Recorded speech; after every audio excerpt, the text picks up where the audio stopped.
Hey, what's up guys? Today I'm starting a new video series that I'm calling Quick Linguistics, and this video series is going to include a bunch of short, fun little videos on interesting linguistic topics, hopefully 5 to 10 minutes long, that I wasn't quite able to fit into my Linguistics 101 video series. So I'm really excited for this series to start. Today I want to talk about a sentence that is grammatically correct in the English language, and it goes like this. Buffalo, buffalo, buffalo, buffalo, buffalo, buffalo, buffalo, buffalo. And I know that sounds completely ridiculous.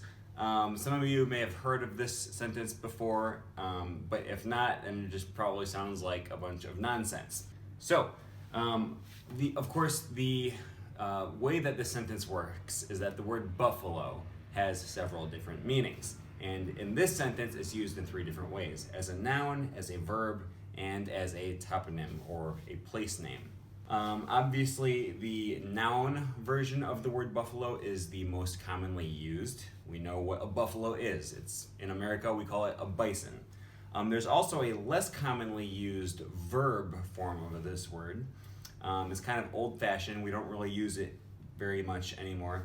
It means to intimidate or to bully or to tease someone. So you can say, "Stop buffaloing me," or something like that. And then obviously there's also the place, Buffalo, New York. In order to understand this sentence, I want to take it word by word, piece by piece, phrase by phrase, and start with the most basic component, the noun, buffalo.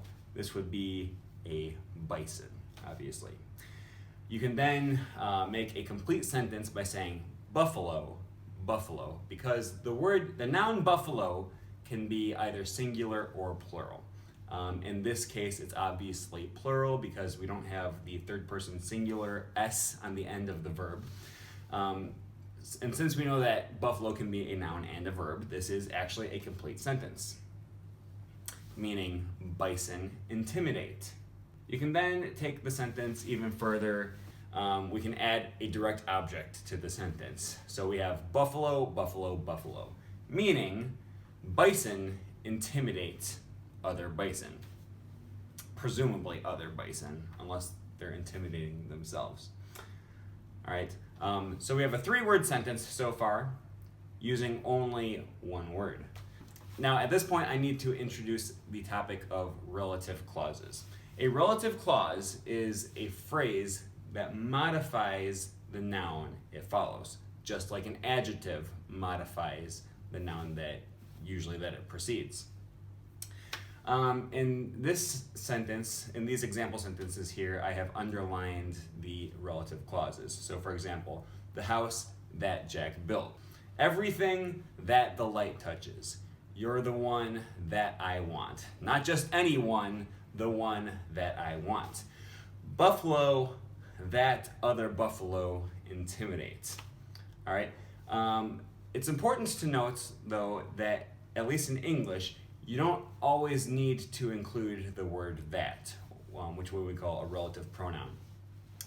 Sometimes you can omit the word that, you can omit the relative pronoun, and you will be left with the same meaning. So the house Jack built means the same thing as the house that Jack built, or everything the light touches, or you're the one I want.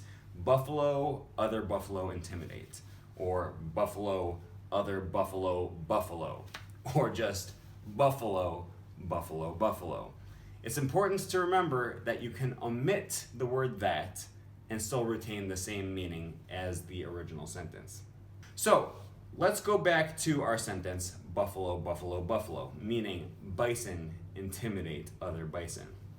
We're going to replace the noun buffalo with the relative clause buffalo, buffalo, buffalo.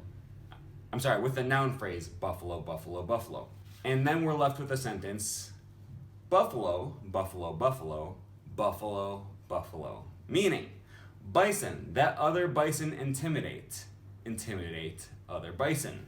And now, of course, we've only used the word buffalo as a noun and as a verb so far in this whole video. But there's also the place name, the proper noun, all right? So when we're talking about buffalo, we can talk about buffalo from a given city. We can talk about Chicago buffalo, Cincinnati buffalo, New York City buffalo, or Buffalo.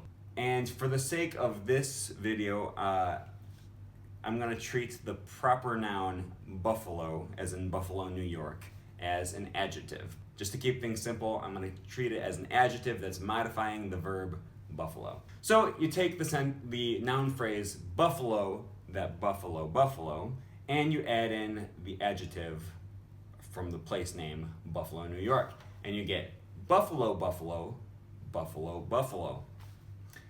meaning New York bison that other bison intimidate. And of course, by extension, New York bison that New York bison intimidate. Or buffalo. And then, of course, you just add that to every instance of the noun buffalo in the sentence, and you're left with buffalo,